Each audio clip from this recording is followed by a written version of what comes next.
Leviosa. Leviosa emas. Tungi dahshatni o'zi. Chin so'zim. Do'sti yo'qligidan ajablanmasa ham bo'laveradi. Menimcha u eshitib qoldi. Ayrimlarning otasidan farqli o'laroq, mening otam yaxshirog'ini sotib olishga qurbi yetadi. Bizni jamoada hech kim joy sotib olmagan. Hamma o'yinchilarni qobiliyati uchun olishgan. Seni fikringni hech kim so'ramayapti. Yaramasdagi pas. Yaxshi ham kuttirib qo'yishmayapti. U sehrlamoqchi bo'ldi. Malfoyni. U Germionani shunaqa dediki, men buni ma'nosini aniq bilmayman-u.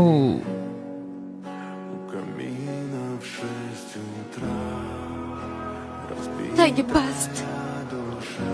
Qanday haddi sig'di? Tushuntirib bering. Bu degani nasl asl emas. Oddiy odamlardan tug'ilganlar uchun jirkanchilik xavf. Ya'ni ota-onasi afsungarmaslar uchun. Bu menga ham tegishli. Odobli odamlar bunaqa so'zlarni tilga olishmaydi.